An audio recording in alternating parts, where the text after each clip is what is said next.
Estas son las sesiones que hemos visto a modo de recordatorio, ¿vale? Que son disciplinas espirituales que no es ningún método, sino que son medios de gracia que el Señor usa, ¿verdad?, para ayudarnos a crecer, a dar frutos espirituales que van de la mano de lo que vimos del fruto del Espíritu.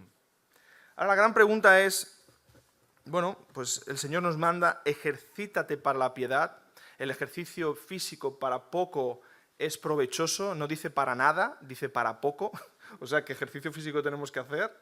Bien, pues somos templo del Espíritu, el Señor nos ha dado un cuerpo que tenemos que ser buenos mayordomos, pero el ejercicio principal que el Señor nos exhorta es nuestro ejercicio espiritual, ejercitándonos para la piedad. Ahora bien, ¿cómo podemos perseverar en nuestras disciplinas espirituales frente a las muchas demandas de la vida? Bien, tenemos una gran agenda. Si no la tenemos llena, la llenamos con distracciones, con entretenimientos, yo siempre digo a mi mujer, yo no sé cómo me lo hago, si no tengo trabajo me lo creo, ¿no? Hay gente que somos inquietos y nos liamos, y eso puede estar muy bien en un sentido, pero puede desbalancear las prioridades de la vida. Ya sabéis que tenemos lo prioritario, lo importante y lo urgente. Y cuando invertimos la vida, lo urgente se convierte en prioritario y realmente no es lo prioritario, ¿verdad? Así que es importante tener orden en la vida y más en la vida espiritual. Porque no llegaremos a ser semejantes, como hemos visto, a Cristo si no damos prioridad a la piedad, a las disciplinas espirituales. La Biblia dice que debemos ser diligentes y no pasivos. ¿Bien? Esto es muy importante, que hay muchos errores de comprensión. Algunos creen que deben ser activos en la salvación, en salvarse, ¿vale? Se equivocan, somos pasivos en la regeneración, porque nadie ha decidido nacer, ¿verdad?, en el mundo físico y tampoco en el mundo espiritual.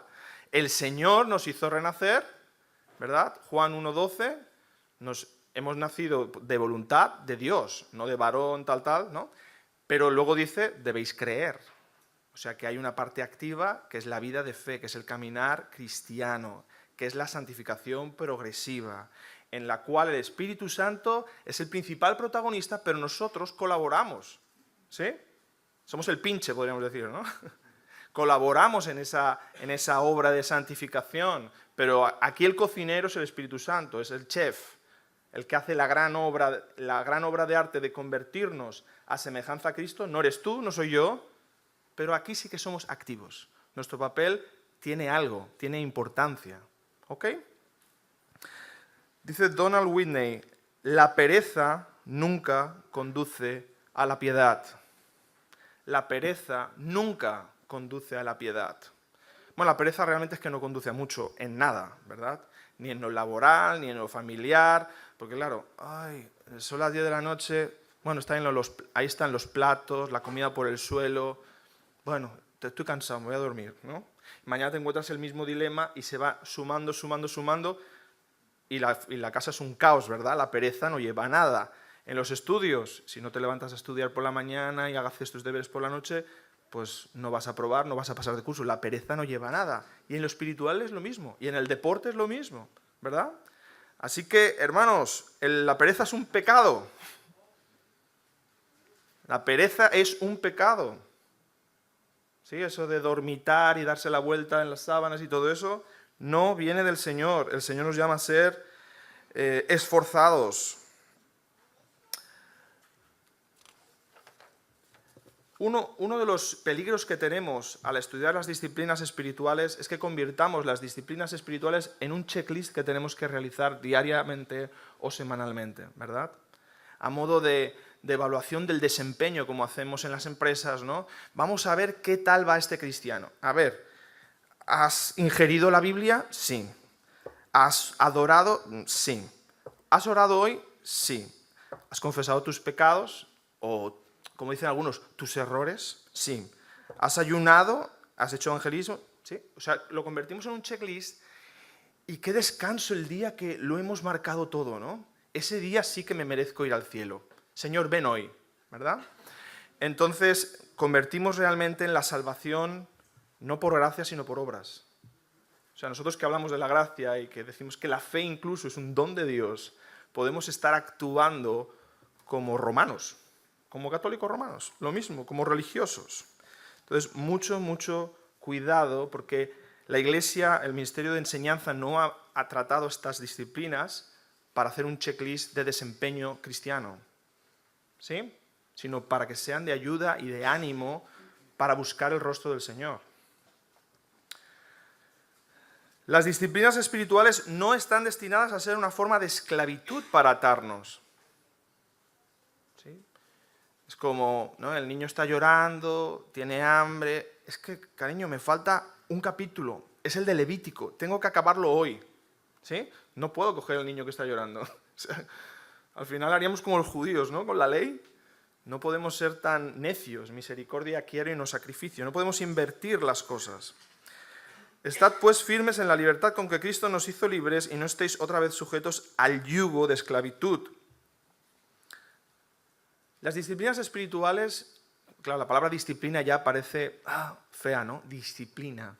¿No? Pero la disciplina es algo hermoso. Los hijos crecen hermosos y educados gracias a la disciplina. Los árboles crecen rectos y dan fruto y sombra gracias a la disciplina, ¿no? El atleta... Bueno, Croacia va a semifinales gracias a la disciplina, ¿verdad? Y Francia, yo lo sé también Francia y otros más. O sea, la disciplina da fruto hermoso, es bueno. Entonces no debemos ver lo malo. No son tareas pesadas. El Señor Jesús dijo que mi yugo es ligero, ligera es la carga. ¿Por qué? Porque el Señor ha cambiado no solo nuestra voluntad al regenerarnos, sino también nuestros afectos, nuestras apetencias, lo que consideramos un deleite y lo que no consideramos un deleite. El Señor ha trabajado también en esas áreas en la regeneración. Así que lo que veíamos algo aborrecible, que ir a las 11 de la mañana de un domingo, un día que tengo libre, a escuchar la Biblia, teología, bueno, aquí estáis. A no ser que alguien venga obligado, normalmente para nosotros esto es un gozo, un deleite, ¿no? La mayoría de caras que veo sonríen. Entonces es un gozo, es una alegría. Vamos a ver 3 aspectos que nos van a ayudar a perseverar en estas disciplinas espirituales. El primero, pues como hemos hablado, es el Espíritu Santo, el papel que juega el Espíritu Santo. El segundo va a ser la comunión, el compañerismo unos con otros. Y en tercer lugar, la lucha, el concepto de lucha en el mundo espiritual. Vamos a ver el primero de ellos, el rol del Espíritu Santo.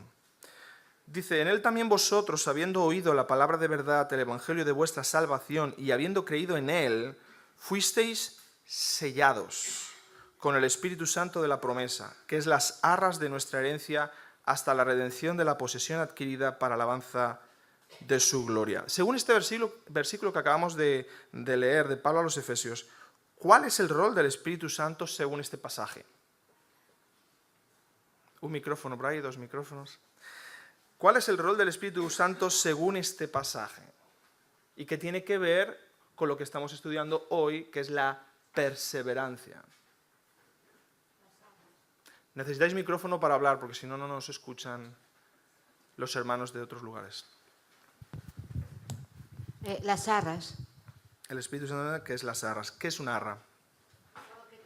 Es un anticipo que te da a cuenta de algo que te dará después más grande. Uh-huh. Por ejemplo, cuando un matrimonio pues hace compromisos, se entregan unas arras que es, mira, esto poco, pero es para siempre, ¿no? Para seguir adelante hasta el final. Pues el Espíritu Santo nos es dado desde el principio, como adelanto, para mantenernos en todas las cosas que a Dios le agrada y ayudarnos hasta el final en que estemos en la presencia del Padre. Perfecto. O sea que el Espíritu Santo lo tenemos como arras, ¿no? Como asegurándonos que tenemos garantizada una posesión que ya ha sido adquirida. ¿Y esto qué sensación nos da? ¿Qué afectos crea en nosotros? Seguridad. ¿Qué más? Pertenencia. Soy de Él. Y respecto a la pertenencia, hay otra acción del Espíritu Santo en su rol que sale aquí en este pasaje, que es muy importante. Porque el Espíritu Santo no solo es arras, sino que dice algo más.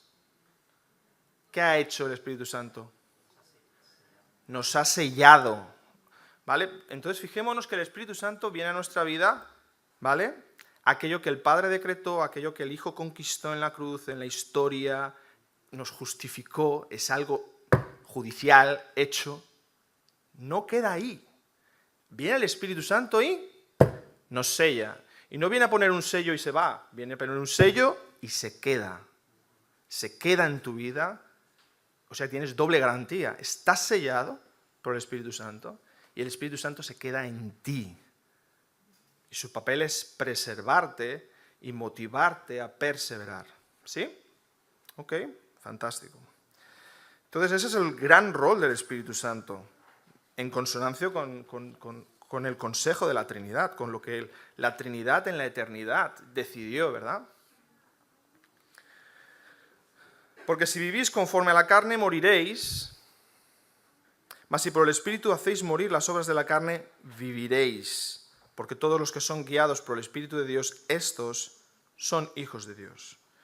Porque no nos ha dado Dios espíritu de cobardía, sino de poder, de amor, de dominio propio. Bien, el Espíritu Santo es quien nos guía en la santificación, nos guía a toda una vida de santidad. Y esto es muy bonito, esto es muy alentador, porque no estamos trabajando solos. ¿Sí? No es como que te miras al espejo y te dices, ¿y qué voy a hacer conmigo mismo? ¿No? O sea, como me tengo que esforzar más. Es que no estás solo en esta guerra espiritual, que luego hablaremos de ella. No estamos solos. El Espíritu Santo está ahí y trabaja de turno de mañana, de turno de tarde, de turno de noche, de turno de fin de semana. Cuando hay vacaciones sigue trabajando. ¿Sí?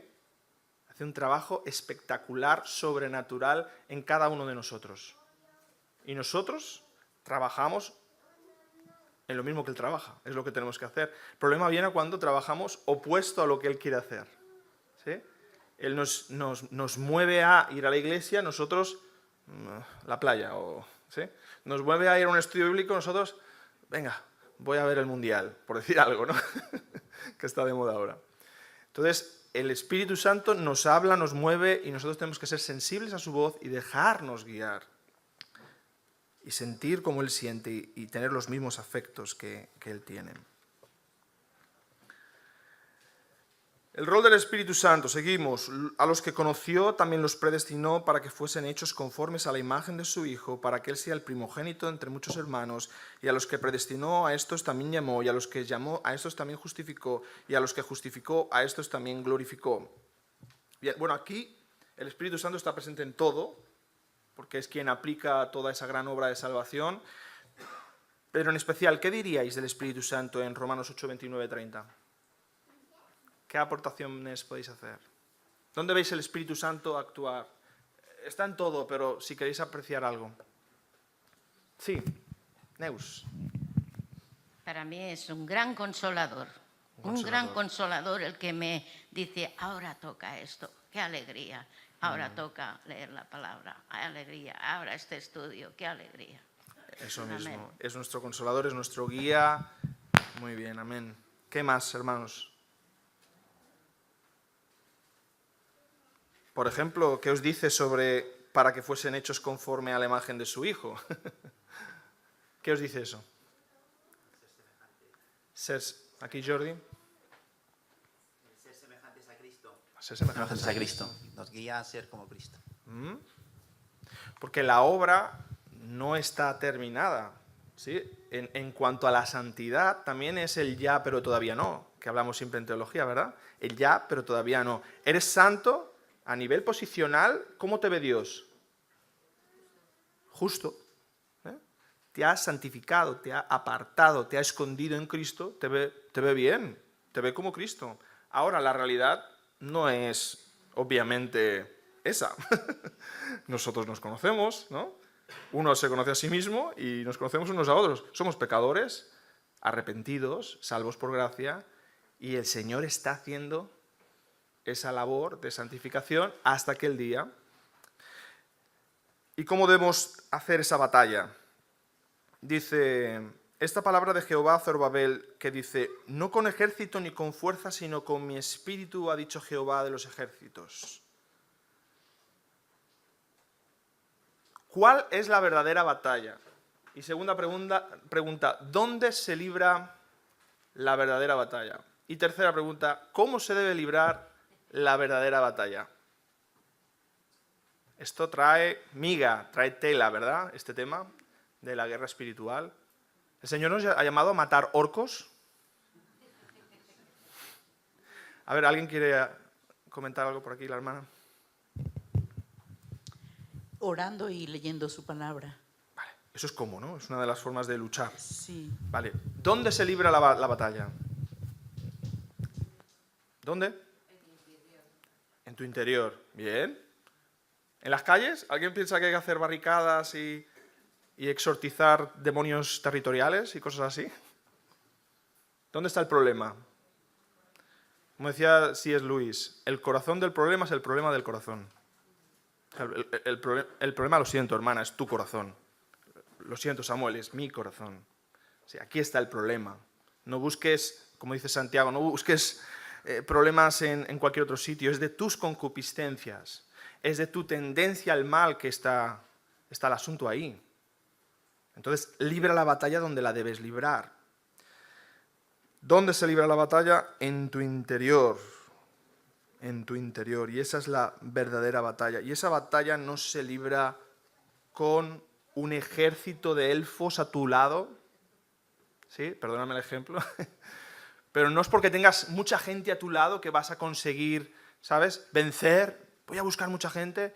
No es porque tú seas muy valiente, es con su espíritu. Si olvidas al Espíritu Santo en la guerra espiritual, estás perdido. ¿Vale? Esa es la primera lección. Ahora bien, una vez tengamos eso claro, sí que el compañerismo tiene su importancia. Es decir, los que están a tu lado. ¿Sí? Pero primero es el Espíritu Santo, que nos ayuda a la santificación. Y luego, si estás acompañado y bien acompañado, pues eso es importante. Nuestra comunión no es solo con Dios, sino también con su pueblo. Entonces, primero te tienes que asegurar que estás en comunión con Dios. Luego te tienes que asegurar que con quien estás en comunión realmente sea su pueblo. Y aquí pues hay muy buenos libros pues, de Joshua Harris y otros hermanos de cómo elegir la iglesia en la cual ser miembro. ¿Bien? Entonces, si uno llega a una iglesia y lleva 2 o 3 años en una iglesia y no lo ve claro, a lo mejor el Espíritu Santo está diciendo, ves a buscar otra iglesia, o a lo mejor tu criterio no es bueno para discernir en qué iglesia. Si necesitas ayuda de cómo discernir una iglesia verdadera, hay muchos buenos libros también de 9 Marks que podemos recomendarte. Lo que hemos visto y oído, eso os anunciamos para que también vosotros tengáis comunión con nosotros, y nuestra comunión verdaderamente es con el Padre y con su Hijo Jesucristo. Estas cosas os escribimos para que vuestro gozo sea cumplido. Bueno, veis aquí los plurales, ¿verdad? ¿Veis aquí el término comunión? ¿Qué significa comunión? Una unión común. Sí, Natán. Básicamente era eso, puntualizar, es crear lazos entre unos con otros, con amor fraternal y total confianza. Muy bien, perfecto. Tenéis aquí una imagen de un árbol. He intentado buscar un árbol frondoso, hermoso, grande, porque las ramas de la izquierda que tienen en comunión con las ramas de la derecha. No se ven nunca. ¿Verdad que no se ven? Ni se conocen esas ramas. ¿Qué tienen en comunión? El tronco. El tronco. El tronco. ¿Por qué estamos aquí nosotros en común unión, en unidad? Por Cristo. Por la vid verdadera. O sea, si tú estás unido a Cristo, tú estás unido a mí. Y yo estoy unido a ti. Ahora, si tú no estás unido a Cristo, tú y yo poco tenemos que ver.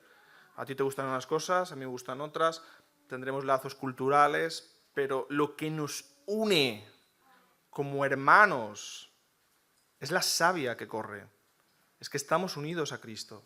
Es una misma sangre que nos ha limpiado. Es un mismo Padre que tenemos. Eso es lo que nos une. ¿Sí? Entonces estamos ahí. Dices, hay hermanos que llegan hoy que no los conocemos y ya somos familia. Y ya éramos familia. Son ramas del mismo árbol que estaba en otro lugar, pero unidos al mismo tronco. Somos una familia en Cristo.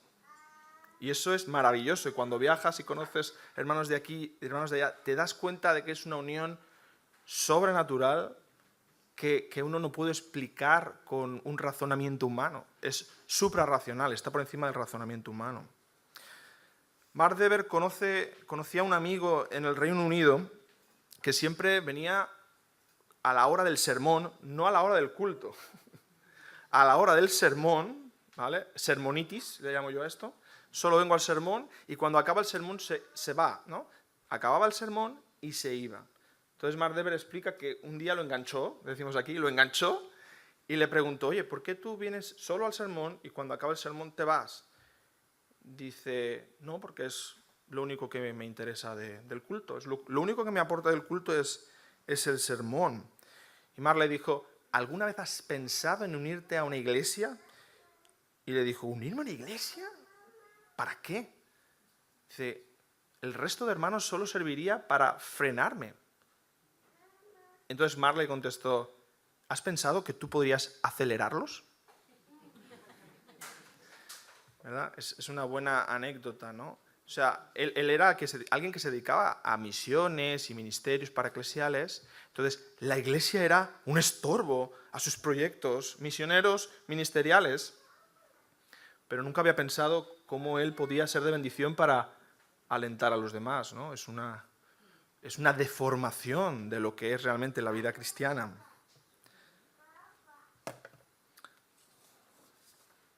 El cristianismo no está destinado a ser vivido en aislamiento. Y aunque estamos en la era de la información, estamos en una era de aislamiento absoluto. O sea, cuando vas a tomar algo y a un restaurante te das cuenta de que incluso enamorados están el uno frente al otro enviando WhatsApps a otra persona que no está ahí, ¿no? Cada uno aislado en su realidad y es una situación terrible, ¿verdad? Que tendrá sus consecuencias, ¿eh? Y la vamos a ir viendo las consecuencias que va a tener en las familias, en las relaciones, en la profundidad de pensamiento de las personas. Dice Packer, el compañerismo es un intento de compartir a los demás lo que Dios ha dado a conocer a sí mismo como un medio para encontrar fuerza, refresco e instrucción, y aquí viene la sorpresa, para la propia alma. Para la propia alma. Uno se piensa que no voy a compartir para dar fuerza, refresco e instrucción a los demás. Pero lo que te enseña el Señor es que cuando tú estás en compañerismo, ¿sí?, encuentras refresco e instrucción para tu propia alma en el simple hecho de compartir. O sea que la vida cristiana y la vida en sí no está hecha para vivir en aislamiento. Y es una buena pregunta que nos tenemos que hacer como iglesia, como familias, como cristianos. ¿Creemos que estamos viviendo un compañerismo social o un compañerismo espiritual? ¿Vale? Y hay que tener una actitud crítica sobre uno mismo y sobre nosotros mismos como iglesia. ¿Nuestro compañerismo es sociabilización? ¿Venimos a la iglesia a sociabilizar? ¿O venimos a la iglesia a tener una unión espiritual? Porque puede pasarnos. Que todo lo que compartamos nada tenga que ver con el sermón del domingo pasado, el sermón de este domingo, en cómo va la lucha de estos padres con este hijo, o cómo va tu tentación con este tema que me compartiste, o cómo está el Señor respondiendo al motivo de oración que presentaste, o cómo va este nuevo matrimonio, o cómo va esta persona que el otro día de testimonio de fe se bautizó. Puede convertirse todo en una sociabilización, como el club de ajedrez que tenemos ahí detrás. Que vamos, que tanto da si un día te equivocas y entras allí, ¿eh? Va a ser lo mismo. ¿Y cómo fue el partido de ayer noche? Y cosas de estas. Hermanos, sociabilizar está muy bien, pero Cristo está en el centro y nuestra unión no está en nada más que no sea Cristo. Si no, no tenemos nada en común, importante, trascendente. Vengamos a compartir del Señor. Hierro con hierro se aguza y así el hombre aguza el rostro de su amigo. Aguza es aviva, estimula. Considerémonos unos a otros para estimularnos al amor y a las buenas obras. ¿Lo estamos haciendo esto? Yo no. Si soy sincero delante del Señor, yo no lo estoy cumpliendo. No dejando de congregarnos como algunos tienen por costumbre, sino exhortándonos y tanto más cuando veis que aquel día se acerca. Reunirnos regularmente con el propósito de animarnos unos a otros es algo bíblico y debemos perseverar en ello. ¿Que estás de vacaciones en China? Congrégate. ¿Que estás de vacaciones en Mallorca? Congrégate. ¿Que estás de vacaciones en Huelva? Congrégate. ¿O ves de vacaciones donde te puedas congregar? Por favor. ¿Cómo podríamos mejorar a nivel práctico el estimularnos unos a otros? Porque, a ver, la teología, si no la llevas a la práctica, ¿de qué nos sirve? ¿Verdad? Pregunta, ¿cómo podríamos mejorar a nivel práctico el estimularnos espiritualmente unos a otros? ¿Qué pensáis?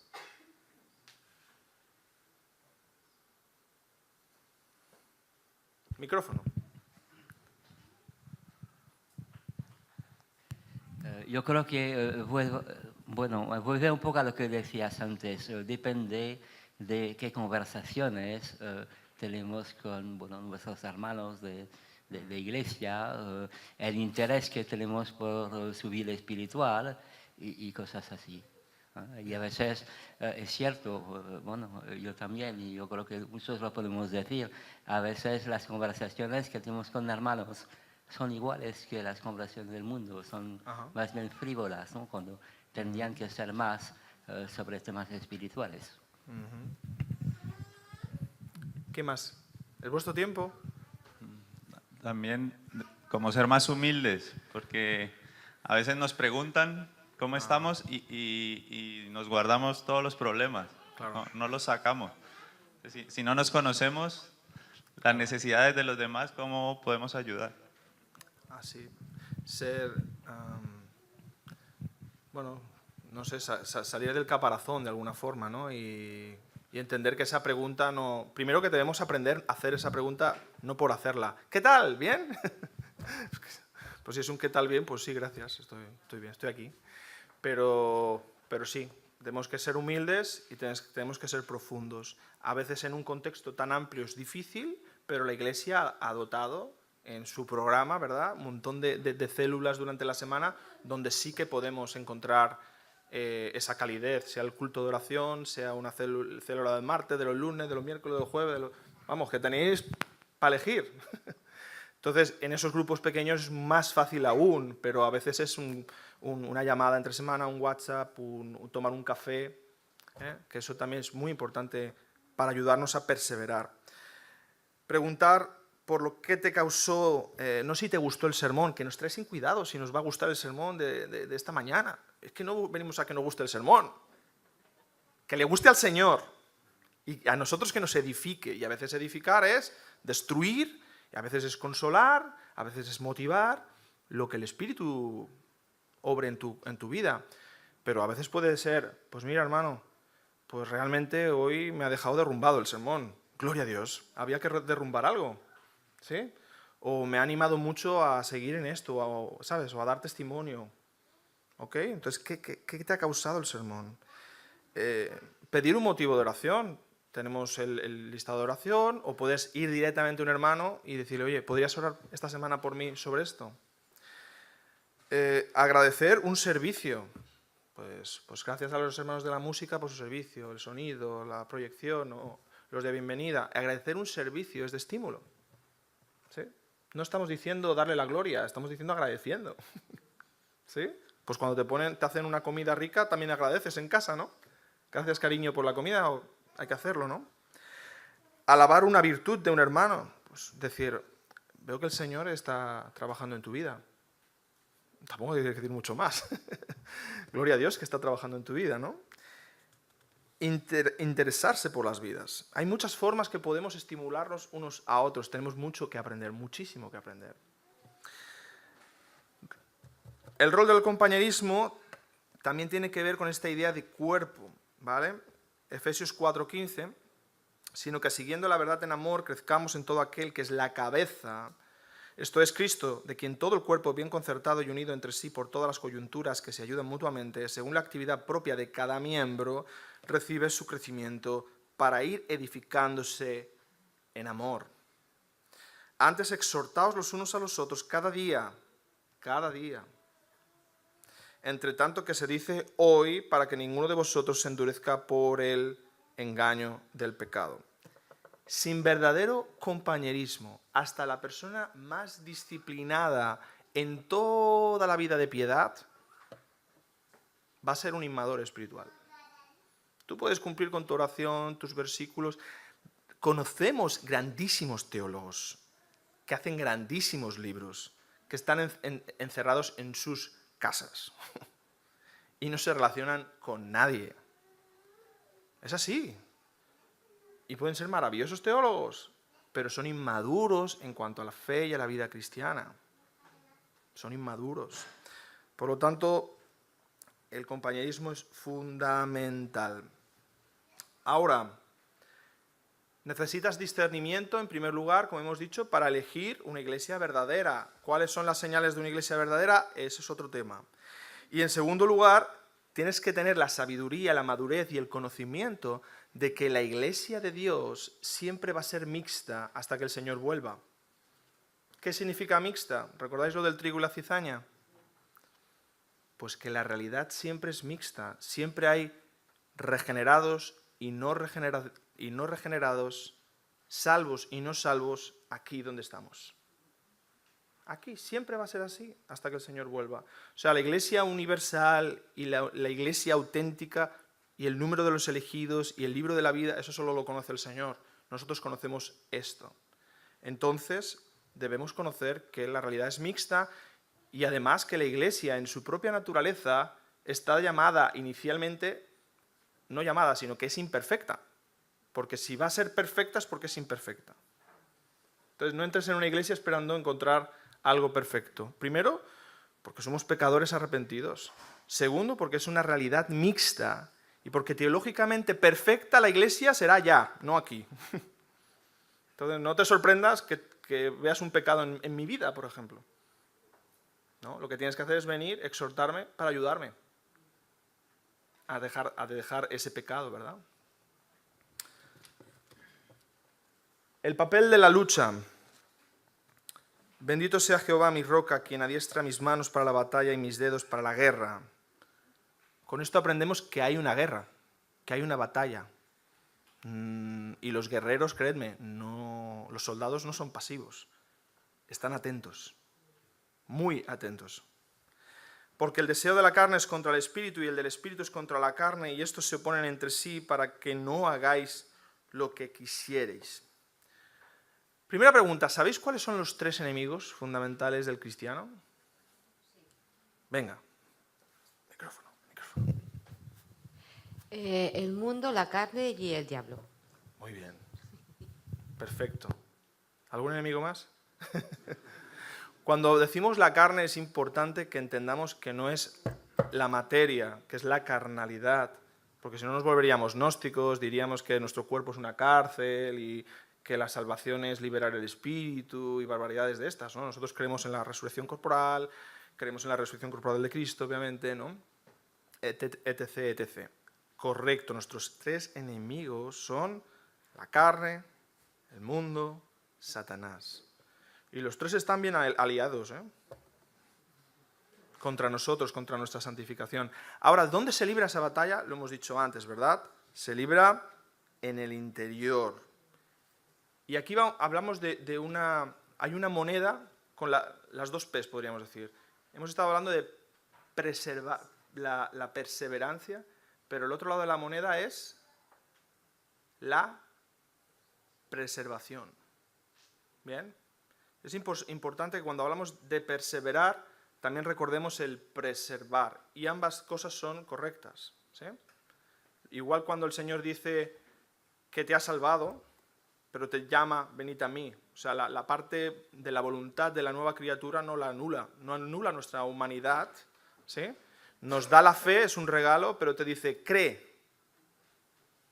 O sea, te da la fe, pero te dice que la uses, que tengas una obediencia a la fe. Entonces siempre hay esa paradoja, ese misterio, ¿verdad? Bíblicamente, si reducimos el misterio ya no es palabra de Dios, es palabra de hombre. Entonces, en cuanto a la lucha espiritual, a la santificación, el Espíritu nos preserva, pero tú debes perseverar, no te acomodes. Lucha, busca la voluntad del Señor, busca su dirección, busca en la palabra. Es una guerra. Dice Pablo en Romanos 7, este capítulo tan conocido: miserable de mí, ¿quién me librará de este cuerpo de muerte? Gracias doy a Dios por Jesucristo nuestro Señor. Él hace la pregunta y él da la respuesta, ¿verdad? ¿Quién me librará de este cuerpo de muerte? Gracias doy a Dios por Jesucristo nuestro Señor. Porque cuando estamos atribulados en la tentación, mirar atrás y ver la cruz y ver la obra consumada del Señor Jesucristo da paz y consuelo y estabilidad. Pero además, vemos en el siguiente versículo algo importante. Amados, ahora somos hijos de Dios y aún no se ha manifestado lo que hemos de ser, pero sabemos que cuando Él se manifieste, seremos semejantes a Él, porque le veremos tal como Él es. O sea que en tu santificación, en tu perseverancia, debes mirar a la cruz y debes mirar a la gloria. Debes encontrar consuelo, ¿verdad? Porque esa obra ya está consumada. Debes encontrar esperanza, porque esa obra en ti se va a consumar. Va a acabar siendo perfecta. Miramos al pasado, miramos al futuro, para estar gozosos en el presente, confiados en el Señor. Acordaros que no creemos en el perfeccionismo de Wesley. Seremos perfectos cuando el Señor vuelva y le veamos. No antes, no aquí en esta vida. Seguimos adelante, vamos acabando. Bien, por lo tanto, para practicar las disciplinas espirituales debemos hacerlo a la luz de la eternidad. Jonathan Edwards dijo lo siguiente: oh Dios, sella la eternidad en mis ojos. Sella la eternidad en mis ojos. ¿Por qué eso?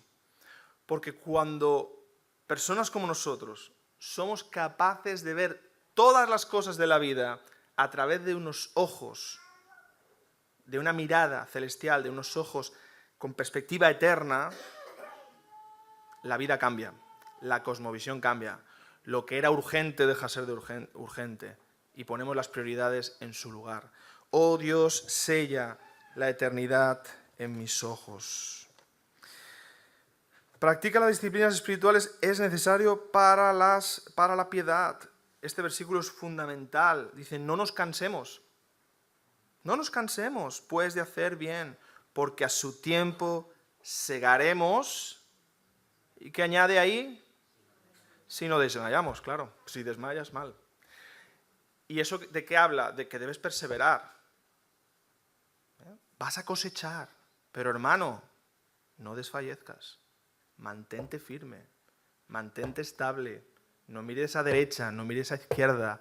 No te creas la opinión de la mayoría. La mayoría va al abismo. Cree en la palabra de Dios, que es fiel y verdadera.